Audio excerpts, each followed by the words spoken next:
Welcome. Adilabad జిల్లా నుంచి అక్కడున్న సమస్యలపై దానికి సంబంధించి కొన్ని మాట్లాడారు కొంతమంది.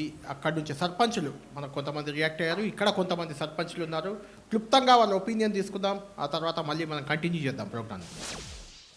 సీసీ రోడ్స్ కానివ్వండి, బీటీ రోడ్స్ కానివ్వండి, డ్రైనేజెస్ కానివ్వండి, మంచినీటి వాటర్ సౌకర్యం కానివ్వండి, కరెంటు ముఖ్యంగా ఇందిరమ్మ ఇండ్లు కానివ్వండి, పెన్షన్స్ కానివ్వండి, విడోస్కి ఇలా ఎన్ని రకాలుగా ఉన్న పెన్షన్స్ కానివ్వండి, ప్రతిదీ మేము మా వంతుగా వాళ్ళందరికీ అందించేలా ప్రయత్నం చేస్తాము. ఊర్లో డ్రైనేజెస్, సీసీ రోడ్స్ చాలా ప్రాబ్లం ఉంది. అలానే ప్లేస్ లేని వాళ్ళు చాలామంది ఉన్నారు ప్లాట్ల కోసం. వాళ్ళకి కూడా కలెక్టర్ దగ్గరికి తీసుకెళ్ళాం. అవి కూడా త్వరలోనే వస్తాయి. అవి కూడా శంకరన్న సాయంతో తొందరనే వాళ్ళకు పట్టాలతో సహా ఇండ్లు మంజూరు చేసి వాళ్ళకు కట్టించే బాధ్యత మా ఎమ్మెల్యే శంకరన్న తీసుకున్నాడు కాబట్టి అవి కూడా తొందరనే ఇప్పిస్తాం మేము. నా గ్రామంలో అనేక సమస్యలు ఉన్నాయి. అందులో ఒకటి మంచినీటి సమస్య ఒకటి. దాన్ని అధికారులకు దృష్టికి తీసుకుపోయి సాల్వ్ చేసే కార్యక్రమం మొదలు పెడతాను. ప్లస్ పక్కా గృహాలు లేవు, అవి కూడా పక్కా గృహాలు మంజూరు కోసం సంబంధిత అధికారులకు, ఎమ్మెల్యే గారికి, మినిస్టర్ మంత్రులకి విన్నవించుకొని ఆ పక్కా గృహాలు మంజూరీ కోసం ప్రయత్నం చేస్తా.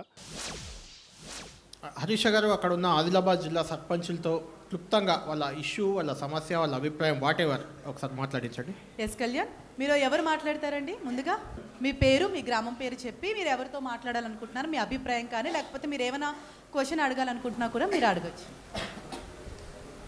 Thank you madam. నా పేరు కొండా రాంప్రసాద్.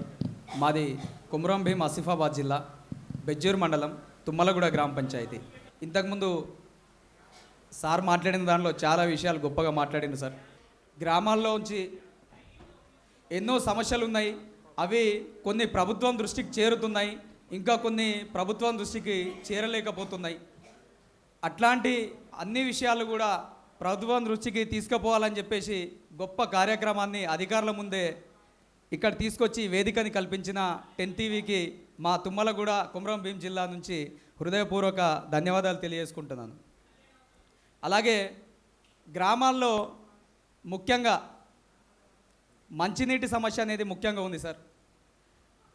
ఇంతకుముందు మిషన్ భగీరథ ద్వారా మంచినీటి కోసం మీరు ప్రయత్నం చేసినా అది కొంతవరకు అందుతుంది, ఇంకా కొంతవరకు కంప్లీట్గా మంచినీటి సమస్య అనేది అన్ని ఇండ్లకు రాలేని పరిస్థితి ఉంది. దానికోసం గ్రామాల్లో ఆల్టర్నేటివ్గా ఒకవేళ మంచినీటి సమస్యకు ఈ మిషన్ భగీరథ ద్వారా వచ్చిన వర్షాకాలంలో ఏమవుతుందంటే ఒక వారం రోజులు రాకపోయినా కానీ అక్కడక్కడ రిపేర్ల కోసం చాలా అవస్థపడాల్సిన అవసరం వస్తున్నది. దానికోసం మీరు ఆల్టర్నేటివ్గా హ్యాండ్ బోర్స్ ఏర్పాటు చేస్తారా, లేకుంటే ప్రతి గ్రామానికి ఒకటి, లేకుంటే గ్రామ పంచాయతీ స్థాయిలో ఒకటి ఈ ఫ్లోరైడ్ బాధితులు కానీ లేకుంటే మిగతా ఏది ఉన్నా కానీ ఈ కిడ్నీ సమస్యలు కూడా వస్తూ ఉన్నాయి. అవి రాకుండా ఉండాలంటే ప్రతి గ్రామ పంచాయతీకి ఒకటి ప్యూరిఫైర్ మినరల్ వాటర్ ప్లాంట్ ఏర్పాటు చేయాల్సిందిగా నేను సభ ద్వారా మీకు విజ్ఞప్తి చేస్తూ ఉన్నా. ఇంకొకటి, గ్రామాల్లోంచి చదువు అందని వాళ్ళు కూడా ఉన్నారు. చదువుకోవాలనుకున్న ఆర్థిక పరిస్థితులు చాలాక అక్కడనే ఆగిపోతున్న పరిస్థితి ఉన్నది. మరి విద్యార్థులు ఇంకా కొంతమంది ప్రైవేట్ పాఠశాలల్లో వాళ్ళ దగ్గర డబ్బులున్నా లేకున్నా కాయ కష్టం చేసి ప్రభుత్వ స్కూల్స్ ఉన్నా కానీ ప్రైవేట్ పాఠశాలల్లో పంపాల్సిన పరిస్థితి వస్తున్నది. ఎందుకు వస్తున్నది అంటే అక్కడ ఉన్న మినిమం ఫెసిలిటీస్ కూడా అక్కడ లేకపోవడం వల్ల వాళ్ళు కాయ కష్టం చేసి ఆ విద్యార్థుల్ని ప్రైవేట్ స్కూళ్ళల్లోకి తీసుకుపోతున్నారు. మరి దానికోసం మనం ఏం చేయాలి అంటే, ఇంతకుముందు ఏదైతే కొన్ని ప్రభుత్వాలు తీసుకున్నాయో, కొన్ని ప్రభుత్వాలు ఆ స్కూళ్ళని ఎట్లా డెవలప్ చేద్దామని తీసుకున్నాయో దానిలో భాగంగానే మంచి వాతావరణం కానీ ఎట్లుంటుందంటే సార్, నిజంగా మా గ్రామాల్లోంచి పిల్లలు పోతూ ఉంటే బురదలో జారిపడి పోవాల్సిన పరిస్థితి. మినిమం వాళ్ళు పోవడానికి స్కూల్ గ్రౌండ్లో కూడా దగ్గర కాలు బయట అడుగు పెడదామంటే బురదమయంగా ఉన్న పరిస్థితి ఉన్నది. అట్లాంటి పరిస్థితులలో విద్యార్థులు ప్రైవేటు వాట పడుతూ ఉన్నారు. దానికోసం కొంచెం రంగులు వేయడం కానీ లేకుంటే బయట ఉన్న దగ్గర మొరుము వేయడం కానీ మినిమంగా వాళ్ళకి మనం ఫెసిలిటీ కల్పిస్తే కొన్ని పాఠశాలలు మూతపడాల్సిన పరిస్థితులు వస్తున్నాయి. ఎందుకు అంటే విద్యార్థులు లేక.